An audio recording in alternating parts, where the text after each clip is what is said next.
चली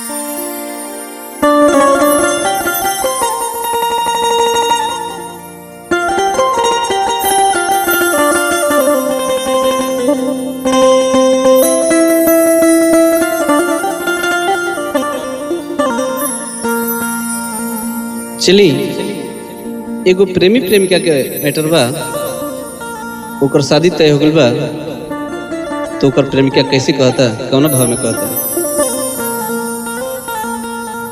जीते जी हम के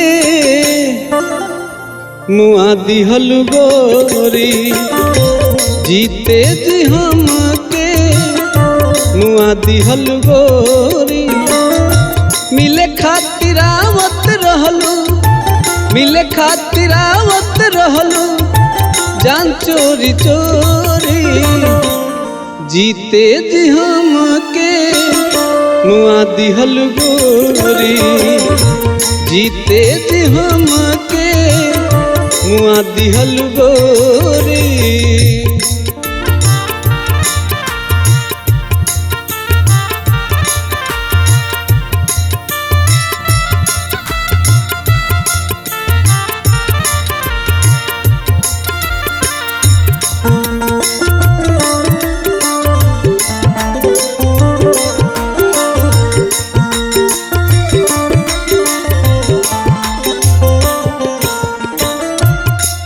लिखो कहता, चढ़ली जवानी में तू दे देलू दादा, का भइल कमी हमसे तुरलू तू वादा।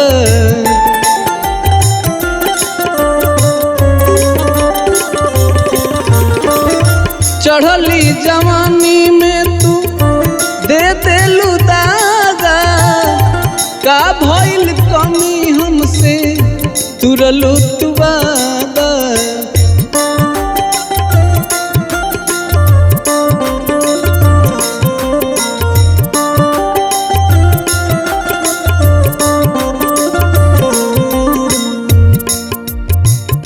अपने तू हाथे दा,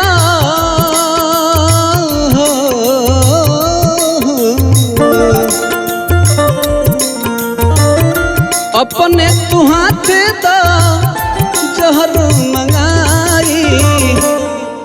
अरे जीते जी हम के मुआ दिहल गोरी, जीते जी हम के मुआ दिहल गोरी।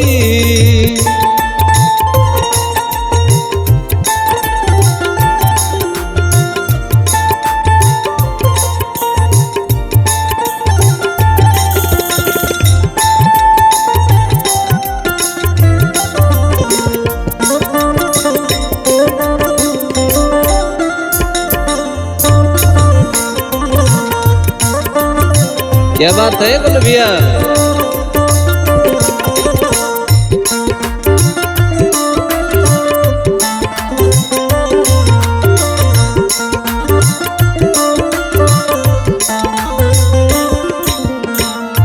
लिखो कहता, जाताड़ू छोड़ी हमके दे देलू साजा, काहे अकेल तुहार बदलल इरादा।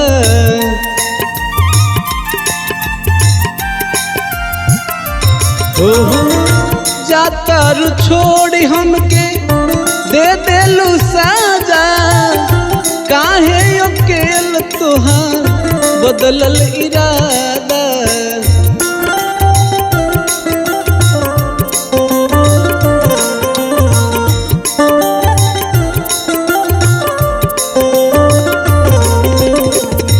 लिखो कहता, लास्ट तो जाते बड़ू ये बेर भरे उपकार कर दो, एगो चुमा दे दना हो,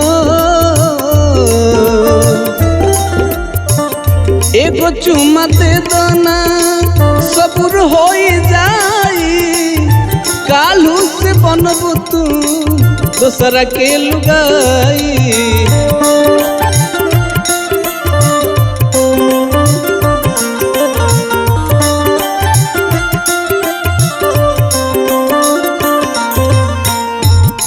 कहता जा आज लास्ट मुलाकात बा।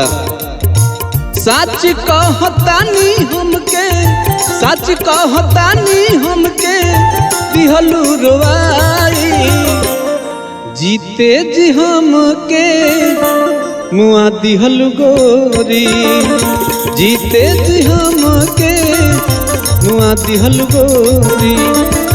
मिले खातिर आवत रहलू, मिले खातिर आवत रहलू जान चोरी चोरी, जीते जी हमके मुआ दिहलू गोरी, जीते जी हमके मुआ दिहलू गोरी, जीते जी हमके मुआ दिहलू गोरी, जीते जी हमके मुआ दिहलू गोरी।